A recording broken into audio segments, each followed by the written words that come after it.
what I did for Nas probably never been done for him in his life. He's never been that viral at all, ever. Ever. He's never been talked about like this ever in his life. Now, has Nas reached out to you? You did. The last time he was in some shit like this where people were comparing was when him and Jay was beating on him. You heard? You did? Like, and I don't want to talk about other people's career, but let's just get to the semantics of it. Since the whole Nas. Okay.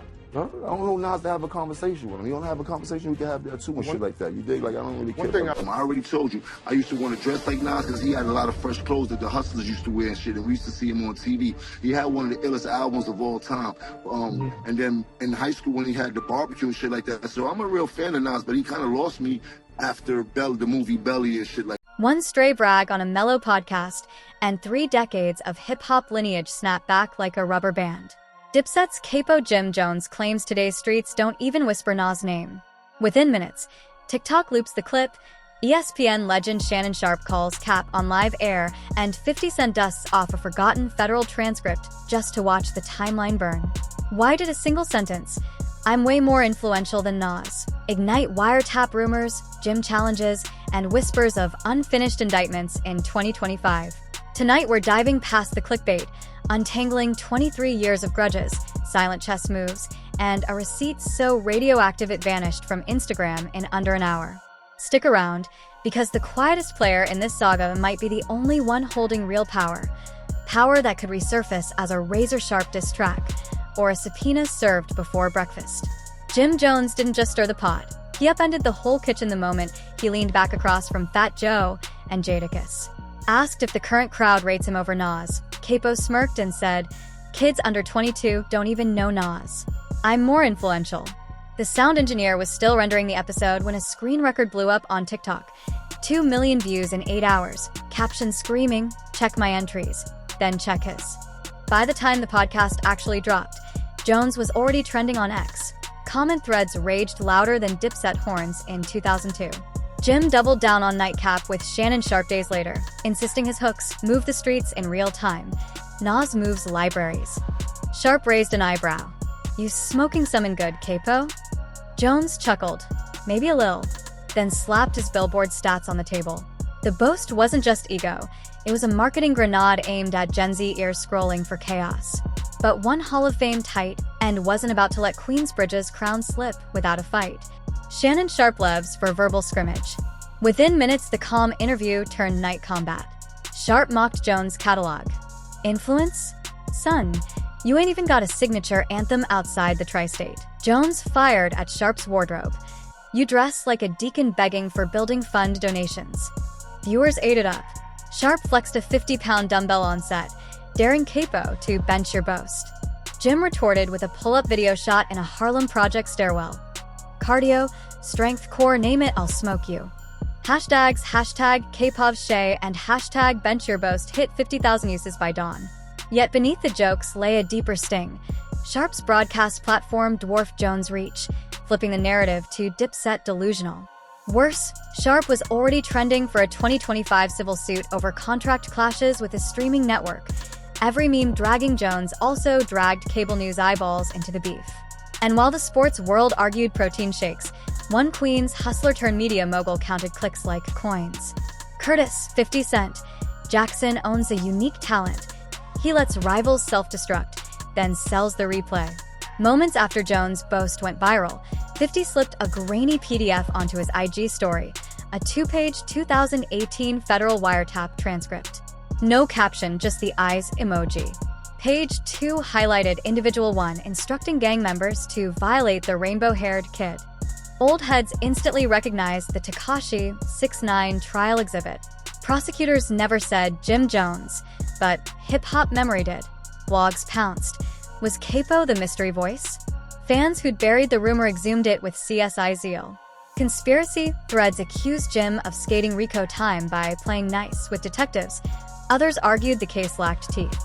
50 didn't need to explain. He'd already redirected the conversation from influence to indictment. Suddenly, the debate wasn't Spotify streams. It was sealed affidavits, courtroom whispers, and whether unfinished business might boomerang back in 2025. To grasp why that transcript still burns, We must rewind to an old Hot 97 phone call that never died. Summer 2002, peak mixtape madness. Nas dials into Hot 97 and calls Cameron's freshly minted Come Home With Me, whack music. Cam fires back with Show You How. Jim threatens to smack the kufi off Nas, and Hip Hop Summer Jam becomes a Cold War. For Dipset, beef was branding. For Nas, it was a mosquito on God's son. The war cooled, reheated, and cooled again, but never fully froze. One stray bar here, an Instagram jab there. Fast forward 23 years. Jones' 2025 brag erupts on a fault line still humming from '02. To older heads, comparing club anthems to Illmatic feels like tagging graffiti over a Basquiat. To younger fans who discovered Jim first, it's electrifying theater. The generational split pours kerosene on algorithm flames, driving ad impressions by the million. Jim knows it. He's weaponizing nostalgia backlash for streams. But nostalgia math ignores one sly variable. Nas rarely answers. Sometimes the loudest volume in rap is silence, especially when silence hides a bigger move. Tekashi's 2019 courtroom circus felt like Netflix scripted it. Rainbow hair on the stand, taped calls booming through cheap speakers, informants pointing fingers. Amid it all, a hushed reference. Individual 1, set Reddit sleuths loose. A matching voice, they insisted, was Jim Jones urging the crew to handle Tekashi. No formal charges ever hit Capo's mailbox. He brushed the rumor off. Internet fantasy. Y'all need new hobbies. Yet in 2025, federal crackdowns on street gangs still dominate headlines. RICO remains the scariest four-letter word in rap. When 50 reposted that PDF, he wasn't trolling. He was rattling a locked cage. A fresh leak or an ambitious prosecutor could turn clout games into real cuffs. Jones felt it. His IG reply, "Why you keep lying? LOL, go to bed," rang defensive for a man bragging about influence.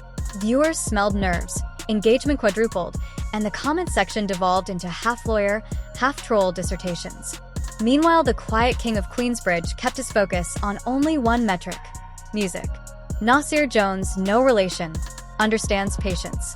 While hashtags brawled, he remained studio silent. His King's Disease trilogy already bagged a Grammy. 2023's surprise dropped Magic 3 hushed ageist critics with chilling storytelling and Hit Boy's razor drums. Fans, though, still salivated for the mythic DJ Premier collab teased by 2024's Define My Name. In March 2025, Premier told a Twitch Q&A the joint LP is 90% cooked. Nas' social feed stayed bare save for a cryptic chessboard photo captioned, "Make and move without touching a piece." Streams, however, skyrocketed. Curious Gen Z teens cued Illmatic to decode the uproar. Each outrage cycle printed money for Nas' catalog. By staying mute, he let the algorithms redirect storm traffic straight to his discography tunnels. Quiet, calculated dominance, grown man strategy beating hot take hustle. Yet Jim wasn't after lyrical respect. He wanted raw virality, and numbers, he claimed, proved his gospel. 2 days after Sharpe's clapback, Jim uploaded a 3-slide carousel, bicep curls, stairwell pull UPS, a Spotify for Artists screenshot showing a 26% weekly spike. Caption: "If you 40 plus defending Nas, you already lost. I'm giving a masterclass in free marketing." The flex earned 180K likes and 400K clown emojis. Dipset loyalists cheered. Nas disciples quoted plaque stats: 9 platinum to 1 gold. Math never lies. Analysts noted, yes, negative engagement boosts reach, but streaming payouts on 26% of a modest baseline don't touch Nas' evergreen catalog. Critics wondered if Jones was playing chess or just flipping the board. Even Cameron joked on his sports show, "Capo's influencer class cost $100. Refund if your mentions go nuclear." Jim's answer was capitalism pure and simple. Relevance equals revenue. Debate me at the bank. But the algorithm he courts is fickle, and another man held bigger dominoes ready to topple. Scenario 1. The lyrical guillotine. DJ Premier drops the long-awaited collab with a surgical Nas verse, slicing Jim's boast to ribbons. Think Ether, updated for 2025, 32 bars, 1 fatal bar. No names needed. OGs rejoice. Jones streams cool off like day-old coffee. Scenario 2. The legal earthquake. 50 Cent leaks the full wiretap audio. If authentic, hip-hop's gossip cycle mutates into subpoenas. Live Nation stalls festival bids, sneaker brands hit pause, next single faces radio freeze pending clarity. Scenario 3. The media void. Shannon Sharpe's civil suit drags on, forcing him off air. With Nightcap sidelined, Jones loses the loudest foil fueling his virality. He pivots to Twitch battles, but the audience shrinks without Sharpe's mainstream pull. Every possible future hinges on ego versus evidence, the boast, the transcript, and the power of calculated silence. Behind it all, 50 Cent watches meme folder primed, ready to monetize whichever card flips first. In this chess match, even spectators get paid, if they tweet fast enough. One reckless swagger line sent hip-hop's old ghosts dancing. Jim Jones gambled legacy for clicks, Shannon Sharpe flexed both biceps and broadcast reach, and 50 Cent cracked a dusty case file just to remind everyone why villains get the best camera angles. Through it all, Nas whispered nothing, yet his streaming curves soared skyward, proof that silence can hit harder than a diss track. The next chapter could arrive as a word-perfect Nas verse, a leaked audio file that summons grand juries, or another Jim Jones social stunt that resets the scoreboard overnight. In 2025, relevance is fragile as a screenshot, and history rewrites itself the instant someone hits go live. So who really holds power? The algorithm rewarding outrage, the archives dripping receipts, or the art that survives every cycle? Drop your bet below and smash the bell, because when silence finally breaks, it won't just shake the timeline, it might echo in a courtroom, or crown hip-hop's next timeless classic.